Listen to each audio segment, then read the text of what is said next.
Be بی عائشہ صدیقہ رضی اللہ تعالی عنہا ایک بار رات کا پہر تھا اور کچھ لباس وغیرہ سوئی سے کپڑا سی رہی ہیں.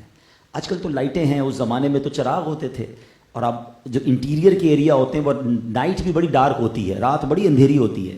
اب کیا ہوا کہ بی بی عائشہ فرماتی ہے کہ رات اندھیری تھی اور میرا چراغ بھی گل ہو گیا، چراغ گل ہو گیا اور سوئی میرے ہاتھ سے گر گئی.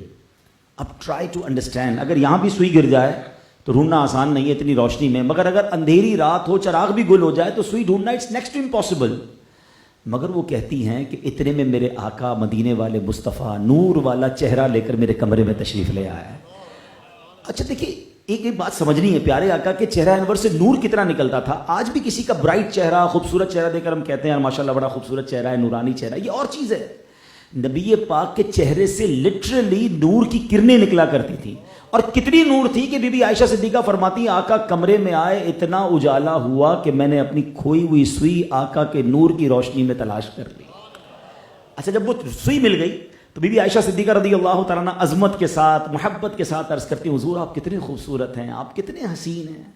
تو اللہ کے حبیب علیہ الصلوۃ والسلام فرماتے ہیں بد نصیب ہے وہ شخص، بخیل ہے وہ شخص جو قیامت کے دن میرا چہرہ نہیں دیکھ سکے گا.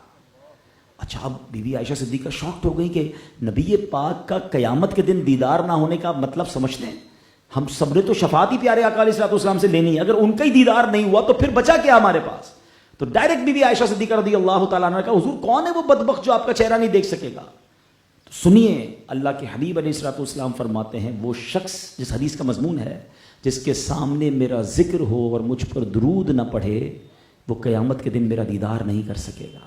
ایک طرف فرمایا جو میرا نام سن کر درود نہ پڑھے وہ میرا دیدار نہیں کر سکے گا، اور دوسری طرف ایک اور پیاری حدیث یہ ہے کہ نبی پاک فرماتے ہیں جس کا مضمون ہے بے شک بروز قیامت میرے سب سے زیادہ نزدیک وہ ہوگا جس نے دنیا میں مجھ پر سب سے زیادہ درود پڑھے ہوں گے.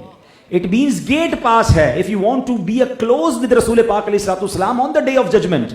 قیامت کے دن اگر نبی پاک کا قرب چاہیے، 8 ارب تو اس وقت دنیا میں ہے نا، آن دا ڈے آف ججمنٹ تک پتہ نہیں 60 70 100 200 ارب لوگ ہوں اور سب چاہیں کہ ہم آقا کے پاس پہنچ جائیں، کتنا مشکل ہوگا. تو گیٹ پاس کس کے پاس ہوگا؟ آقا فرماتے جس نے جتنا زیادہ درود پڑھا ہوگا وہ اتنا میرے قریب آ جائے گا. ویسے میں آپ کو درود پڑھنے کا ایک تصور بھی بتاتا ہوں، میں نے کبھی پریکٹس کیا ہے، کبھی آپ بھی اس کو پریکٹس کیجئے گا کہ ہاتھ میں تسبیح ہو اور آنکھیں بند ہوں اور میں یہ درود پڑھ رہا ہوں کہ میں جتنے درود پڑھ رہا ہوں نا اتنے قدم آقا کے قریب ہوتا جا رہا ہوں. ہیں قیامت کا دن ہے، محشر کا دن ہے، میں جتنے درود پڑھ رہا ہوں اتنا نبی پاک کے قریب ہو رہا ہوں. یقین کریں آپ کا جی نہیں چاہے گا تسبیح رکھنے کو، آپ کہیں گے تھوڑا اور پڑھ لوں، تھوڑا اور قرب مصطفیٰ مل جائے، تھوڑا اور آقا کے قریب ہو جاؤں. تو please this is the month to be a punctual. یہ مہینہ ہے جس میں ہیبٹ اپنے بنانی ہے.